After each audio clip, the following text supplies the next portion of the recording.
প্রিয় স্টুডেন্টস, সকলে কেমন আছো? নিশ্চয়ই সকলে খুব ভালো আছো। আজকে আমি লেখক সমরেশ বসুর লেখা আদাব ছোট গল্পের প্রশ্ন উত্তর নিয়ে তোমাদের সামনে হাজির হয়েছি। এর আগের ভিডিওতে আমি এই গল্পেরই ব্যাখ্যা করেছিলাম। তোমরা যদি দেখে না থেকে থাকো তাহলে আগে ওই দুটো ভিডিও দেখে নেবে, তাহলে তোমাদের বুঝতে অনেক সুবিধে হবে। এই ভিডিওতে আমি মোট 4টে প্রশ্নের উত্তর নিয়ে আলোচনা করব এবং এর পরবর্তী আরেকটা ভিডিও আনবো যেখানে আমি আরো কয়েকটা প্রশ্নের উত্তর নিয়ে আলোচনা করব। সুতরাং এই ভিডিওটা প্রথম থেকে শেষ পর্যন্ত খুব মন দিয়ে দেখতে থাকো এবং প্রয়োজনে তোমরা এই প্রশ্নের উত্তরগুলো লিখেও নিতে পারো। আইসিএসসি এবং আইএসসি বোর্ডের যে কোনো বাংলা বিষয়ে যে কোনো রকম সাহায্য পাওয়ার জন্য আমার চ্যানেলটিকে তোমরা ফলো করো। ভালো লাগলে অবশ্যই একটা লাইক দিও আর সাবস্ক্রাইব করার অনুরোধ রইল। তোমরা যত বেশি সাবস্ক্রাইব করবে আমার কাজের তত বেশি উৎসাহ বাড়বে, এতে তোমাদেরই লাভ হবে। যাই হোক, আমরা চলে আসি প্রথম প্রশ্নতে, আদাব গল্পের। আমাগো কথা ভাবে কেডা? এই প্রশ্নের মান হলো 10। প্রথম প্রশ্ন যেটা আমি রেখেছি সেটা হলো বক্তা কে? মন দিয়ে শোনো। উত্তরটা হবে, উদ্ধৃতিটির বক্তা হলো সমরেশ বসু রচিত আদাব গল্পের মুসলমান মাঝি। খ নম্বরের প্রশ্ন আছে, এই গল্পে হিন্দু ও মুসলমানের দাঙ্গার জন্য তার যে ক্রোধ ও বক্তব্য প্রকাশ পেয়েছে তা আলোচনা করো। আলোচ্য গল্পে মুসলমান মাঝির এক বিশেষ ক্রোধ লক্ষ্য করা যায়। সুতাকলের মজুরের সাথে কথোপকথনের মধ্য দিয়ে তা প্রকাশ পেয়েছে। সেই অশিক্ষিত মাঝিও বুঝতে পারে সেই দাঙ্গা উদ্দেশ্য প্রণোদিত। সাধারণ মানুষের কোনো দোষ এতে নেই, কেবল ওপরতলার নেতারা নিজেদের স্বার্থ সিদ্ধি করার জন্য এই দাঙ্গা বাঁধাচ্ছে। কিন্তু এই দাঙ্গায় সাধারণ মানুষ বলি হচ্ছে। সেই মাঝি বলেছে, জমিদার রূপবাবুর নায়েব তার নৌকায় চড়ে প্রত্যেক মাসে কাছারিতে যেতেন। তিনি তাকে 10 টাকা দিতেন, যা দিয়ে মাঝির সারা মাসের খোরাকি জুটত। কিন্তু এই দাঙ্গার ফলে কোনো হিন্দু তার নৌকায় চড়ার সাহস করবে না।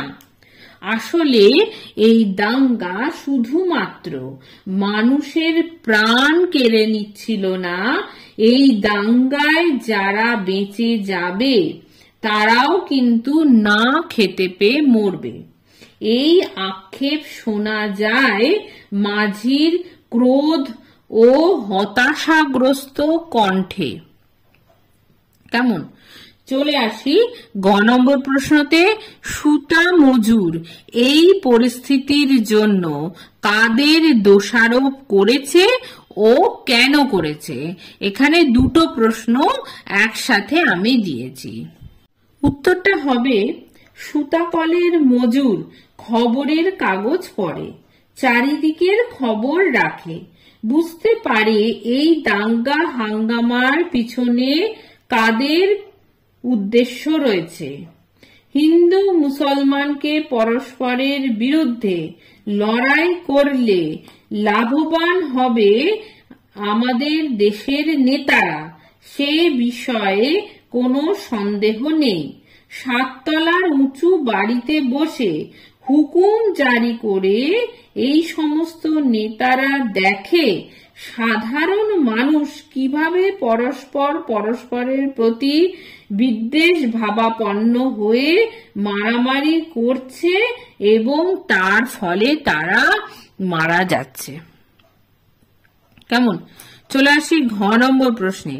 দাঙ্গার ফলে সুতা মজুরের কি ক্ষতি হয়েছিল? উত্তরটা হবে সুতা মজুর বলেছে এই দাঙ্গা হাঙ্গামার পরিণতি হলো তাদের আত্মীয় স্বজনদের মৃত্যু, তাদের মৃত্যু আর তাদের ছেলে মেয়েদের রাস্তায় রাস্তায় ভিক্ষে করে বেড়ানো। এটা তাদের চোখে স্পষ্ট হয়ে উঠেছে, বা এটা বলতে পারো যে এটা তার চোখে স্পষ্ট হয়ে উঠেছে।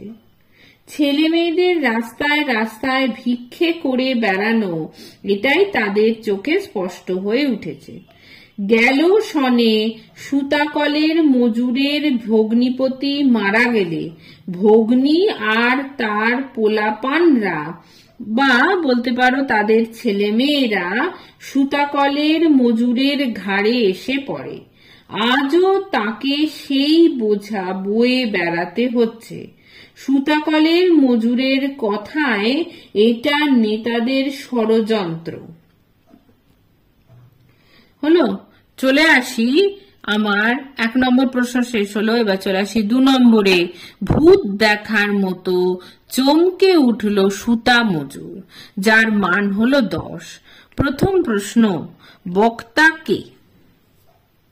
উত্তর হবে উদ্ধৃতিটির বক্তা হলো লেখক সমরেশ বসুর লেখা আদাব ছোট গল্পের গল্পকথক স্বয়ং।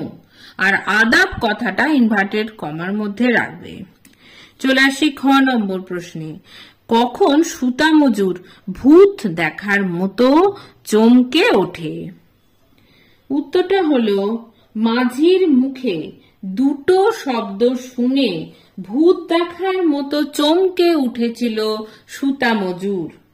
আসলে সময়টা ছিল হিন্দু মুসলমান দাঙ্গার এক বিভীষিকাময় রাত্রি। বিপরীতধর্মী সম্প্রদায়ের মানুষ অশ্বারোহী ব্রিটিশ পুলিশের ভয়ে এক মুসলমান মাঝি ও এক হিন্দু সুতাকলের মজুর দুজনে আশ্রয় নিয়েছিল রাস্তায় পড়ে থাকা এক ভাঙা ডাস্টবিনের 2 ধারে। সামান্য কথোপকথনের পর কিছু সময় একসাথে কাটিয়ে যখন তারা সবে মাত্র একে অপরকে বিশ্বাস করে পাশাপাশি এসে বসে বিড়িতে সুখ টান দেবার চেষ্টা করেছে, ঠিক তখনই একটা ভিজে দেশলাই কাঠি নিয়ে জ্বালাতে অক্ষম হলো সুতা কলের মজুর। আর মুসলমান মাঝি তখন তার হাত থেকে দেশলাই কাঠিটা নিয়ে 2-1 বার খসখস করতেই জ্বলে উঠল দেশলাই কাঠি। নিজের মনের বেখেয়ালে সাফল্যের আনন্দে মাঝির মুখ থেকে বেরিয়ে আসে 2টি শব্দ, সোহান আল্লাহ। এই কথাটা ইনভার্টেড কমার মধ্যে রাখবে, সোহান আল্লাহ। আর তা শুনে ভূত দেখার মতো চমকে ওঠে সুতা মজুর। কেমন? চলে আসি পরের প্রশ্নে, যে কি কারণে সে চমকে ওঠে? সুতা মজুর চমকে উঠেছিল কারণ সে হিন্দু ও মাঝি ছিল মুসলমান। সেই সময় হিন্দুরা মুসলমানদের ও মুসলমানরা হিন্দুদের দেখলেই খুন ও জখম করছিল, তাই সে খুব ভয় পেয়ে চমকে উঠেছিল। চলে আসি ঘ নম্বর প্রশ্ন, যে বক্তা কেন বলেছেন যে হালকা বাতাস এসে যেন ফু দিয়ে কাঠি নিভিয়ে দিল? এই লাইনটা তোমাদের গল্পের মধ্যে রয়েছে, সেইখান থেকেই আমি প্রশ্ন দিয়েছি যে বক্তা কেন বলেছেন হালকা বাতাস এসে ফু দিয়ে কাঠি নিভিয়ে দিল। কেমন? উত্তরটা হলো 2 বন্ধু মুসলমান মাঝি ও সুতা মজুর যখন ডাস্টবিনের আড়ালে বসে বিড়ি খেতে চাইল, তখন সুতা মজুর মুসলমান মাঝিকে তার কথার মাধ্যমে চিনতে পারল। তার মুখ থেকে তখন বিড়ি পড়ে গেল। তখন সুতা মজুরের মনে হলো হালকা বাতাস এসে ফুঁ দিয়ে যেন দেশলাই কাঠি নিভিয়ে দিল। হিন্দু মুসলমান দাঙ্গার ফলে হিন্দুরা যেমন মারা যাচ্ছিল, মুসলমানদেরও তেমনি মৃত্যু ঘটছিল। সাধারণ মানুষ এতে ভয় ভীত হয়েছিল। তারা একে অপরের বহু পরিচিত হলেও বিশ্বাস করতে পারে না। তারা একে অপরকে শত্রু বলে মনে করে এবং অবিশ্বাসের আলোয় একে অপরকে দেখতে থাকে। হয়ে গেল এখানে 2 নম্বর প্রশ্ন। চলে আসি 3 নম্বরে। সে তো হক কথাই। প্রশ্ন ক, বক্তা কে? উদ্ধৃতিটির বক্তা হলো সমরেশ বসু রচিত আদাব ছোট গল্পের মুসলমান মাঝি। খ নম্বর প্রশ্ন হলো কোন কথায় বক্তা সহমত হয়েছিল?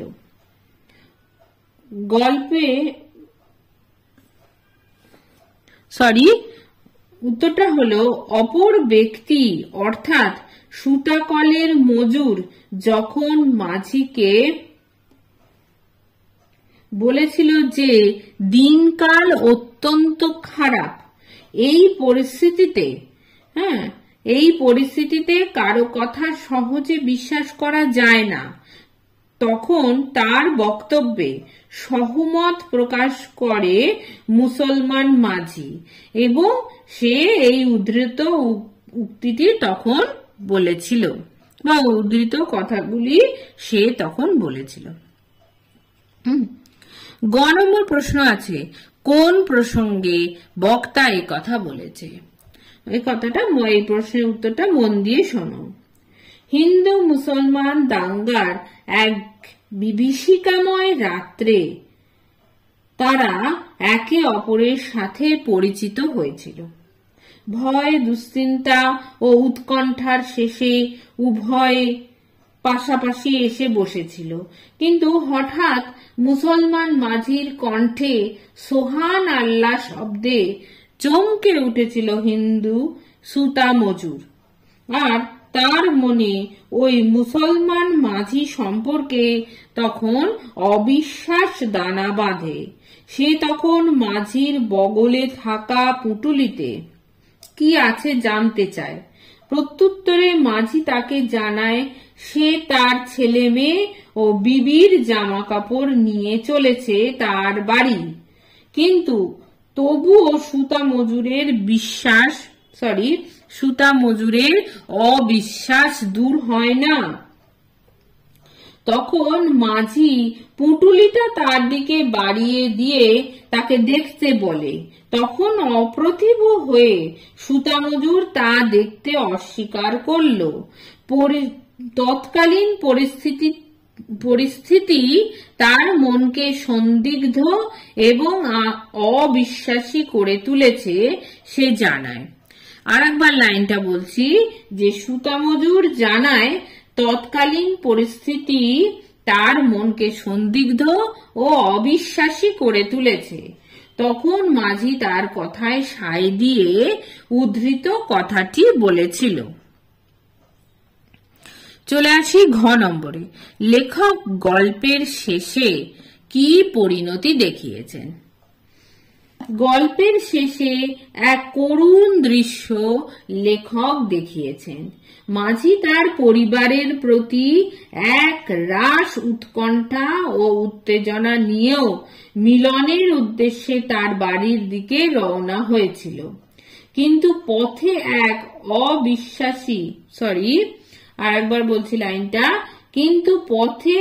এক অশ্বারোহী পুলিশ তাকে দেখে গর্জে উঠে বলে হল্ট। পরক্ষণে রাত্রির নিস্তব্ধতাকে কাঁপিয়ে দুবার গর্জে ওঠে সেই অশ্বারোহীর বন্দুক, আর শোনা যায় মরণ আর্তনাদ সেই ডাকাতের অর্থাৎ মাঝির।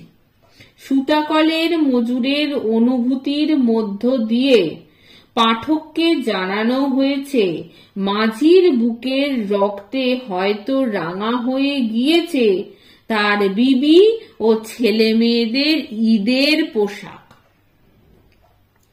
অন্যদিকে পাটুয়াটুলি মোড়ে রাস্তায় গা ঢাকা দিয়ে উত্তেজনায় নিজের হাতের আঙুল কামড়ে ধরেছিল সুতাকলের মজুর।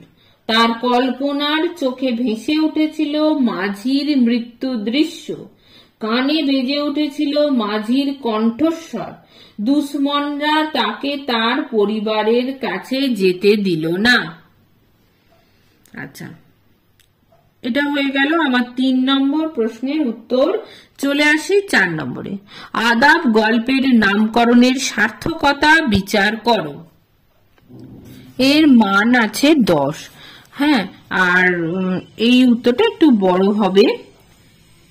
গল্পের নামকরণের সময় গল্পকার নানা ধরনের পদ্ধতি অবলম্বন করে থাকেন। কখনো বিষয়বস্তুর উপরে নির্ভর করে, কখনো কেন্দ্রীয় বা প্রধান চরিত্রের নাম অনুসারে, কখনো ভৌগোলিক পরিবেশ বা স্থানের নাম অনুসারে, কখনো বা রূপকের আশ্রয় নিয়ে ব্যঞ্জনাধর্মী নামকরণ করা হয়ে থাকে। নামকরণের উপরে গল্পের সার্থকতা অনেক অংশে নির্ভর করে। সমরেশ বসুর আদাব গল্পের নামকরণের সার্থকতা আমাদের আলোচ্য বিষয়বস্তু। বঙ্গদেশে হিন্দু মুসলমানের দাঙ্গা বেঁধেছে, তাই শহরে 144 ধারা আর কারফিউ অর্ডার জারি হয়েছে। লুঠেরা বেরিয়েছে তাদের অভিযানে। এটা একটা বইয়ে, মানে এই গল্পেরই একটা লাইন, যেটা তোমরা কোটেশন মার্কসের মধ্যে রাখবে। হ্যাঁ, বস্তিতে বস্তিতে আগুন জ্বলছে, নারী শিশুদের চিৎকারে স্থানে স্থানে আবহাওয়াকে বিভীষিকাময় করে তুলেছে। দুদিক থেকে দুটি গলি এক জায়গায় এসে মিশেছে। ডাস্টবিনটা উল্টে এসে পড়েছে গলি দুটোর মাঝখানে খানিকটা ভাঙাচোরা অবস্থায়। সেই ডাস্টবিনের আড়ালে দুটি লোক আত্মগোপন করেছে। এরা পরস্পর অপরিচিত। একজন মুসলমান মাঝি, অন্যজন হিন্দু সম্প্রদায়ের সুতা মজুর। তাদের দুজনের মুখোমুখিটা সন্দেহ, অস্বস্তি ও ক্রোধে ভরা। পরে তারা দুজনে ঘনিষ্ঠ বন্ধু হয়ে ওঠে। তারা তাদের বাড়ির গল্প করতে থাকে। দেশের এই ভয়ঙ্কর পরিস্থিতির জন্য তাদের মতো নিরীহ লোকেদের প্রাণ যাচ্ছে, তাও তাদের আলোচনায় উঠে আসে। সকাল হলেই ঈদ, তাই মুসলমান মাঝিটি তার বাড়িতে ছেলে মেয়ে ও স্ত্রীর জন্য জামা ও শাড়ি নিয়ে চলেছে। এগুলো নিয়ে সে বাড়ি যাওয়ার জন্য ব্যস্ত হয়ে রাস্তার বাইরে যেতে চাইলে উৎকণ্ঠায় সুতা মজুর মাঝির কামিজ চেপে ধরে। মাঝি বাইরে বার হওয়ার আগে সুতা মজুরকে বলে, নসিবে থাকলে আবার তোমার লগে মোলাকাত হইব, আদাব। প্রত্যুত্তরে সুতা মজুরও বলে, আমিও ভুলুম না ভাই, আদাব। মাঝি রাস্তায় বের হলে তাকে ডাকাত ভেবে পুলিশ অফিসার গুলি করলে তার রক্তাক্ত শরীরটি মাটিতে লুটিয়ে পড়ে। সুতা মজুরের চোখে ভেসে ওঠে মাঝির বুকের রক্তে তার ছেলের জামা ও বিবির শাড়ি রাঙা হয়ে উঠেছে। সে যেন আর্ত চিৎকার করে বলছে যে এই শত্রুরা তাকে বাড়ি যেতে দিল না। আদাব কথাটির অর্থ সেলাম বা অভিবাদন। সুতা মজুর এবং মাঝি, তাদের প্রথম মুখোমুখি পরিচয় সংশয়ে ভরা। মাঝি সুতা মজুরকে আদাব জানিয়ে বলে যে সে নসিবে থাকলে, বলে যে, আর একবার লাইনটা বলছি, মাঝে মাঝি সুতা মজুরকে আদাব জানিয়ে বলে যে নসিবে থাকলে আবার তাদের দেখা হবে, কিন্তু পুলিশের গুলি খেয়ে সে তাকে শেষবারের মতো সেলাম বা আদাব জানিয়ে গেল। এই দিক থেকে গল্পের নামকরণ অত্যন্ত সার্থক হয়ে উঠেছে। হ্যাঁ, তাহলে এটা হলো আমার 4 নম্বর প্রশ্নের উত্তর। তাহলে খুব মন দিয়ে তোমরা এগুলো নিশ্চয়ই শুনেছো।